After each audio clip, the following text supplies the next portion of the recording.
Welcome to the deep dive. Today, we're looking at something really quite cool, I think. It's this experiment right at the crossroads of gaming and artificial intelligence. Yeah, specifically using a custom Gemini AI. They call it Playtester. Right, Playtester. And it was set up as an automated partner for testing a new trading card game, Hexaverse. Mm-hmm.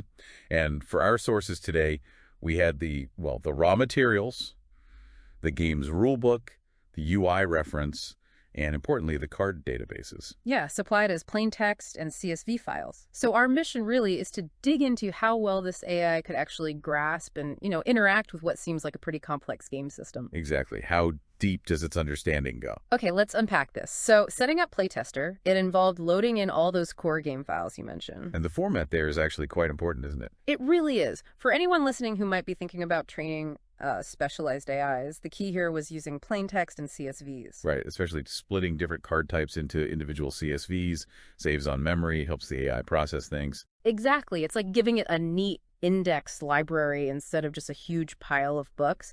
Much more efficient, stops the AI getting, bogged down. Makes sense. So once it was all loaded up, Then came the first real test. It was basically like an interview. We wanted to see how well it understood the absolute basics of trading card games. okay, like what specifically?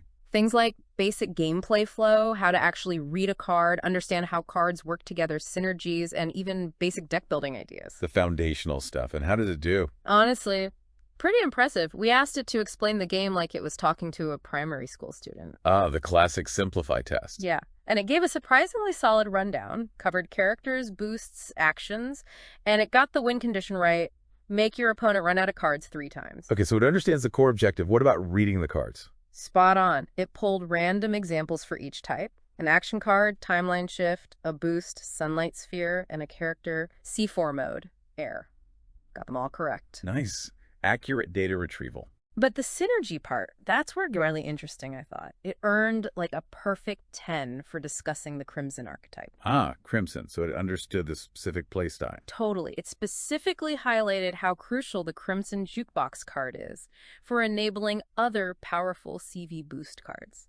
That shows a deeper level of understanding, not just reading cards, but seeing how they connect strategically. That is impressive. It's seen the combos and deck building. That's often tricky for AI. Well, it generated a 30-card Crimson deck list, and honestly, it was a solid, very playable list. Really? Any catches? Minor things, like it didn't seem to track the total deck size limit on its own, needed a nudge, and there was maybe one card that felt slightly off theme, but overall, a really strong starting point. Ah, okay. So what does this all mean then, looking at the bigger picture? Well, what's fascinating here, and Playtester actually sort of explained this itself, is why it does better than a generic AI might. Oh.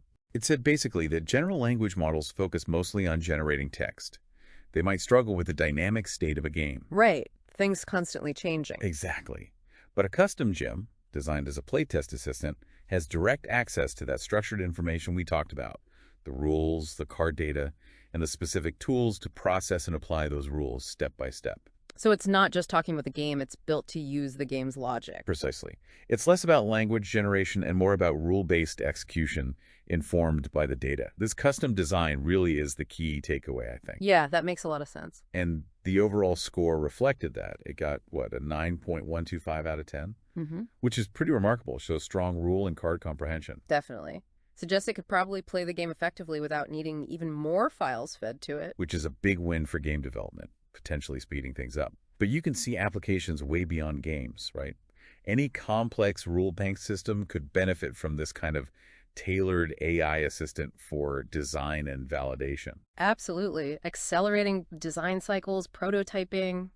Yeah, huge potential. So the next step for this project, as I understand it, is the real test. Right. A human versus AI match.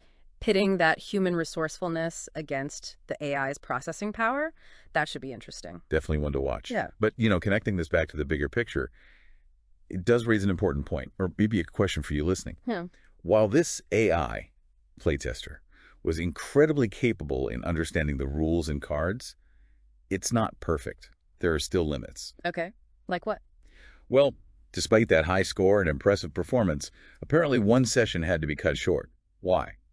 Because the AI hallucinated 64 times. 64 times. Wow. What does that mean exactly? Hallucinated. In AI terms, it means it generated information that sounds plausible, maybe even confident, but it's just Yeah. wrong, Yeah. factually incorrect or inconsistent with its data. So it might have made up card effects or game rules that just don't exist. Ah, okay. So even though it's specialized, it can still go off the rails sometimes. Exactly. It's a really stark reminder of the complexities here and, frankly, where AI still has room to grow, even these highly tailored ones. So the thought I'd leave you with is, what stands out to you about this balance, this incredible power and potential we're seeing, versus these inherent challenges and limitations like hallucination? That's a fascinating tension, isn't it?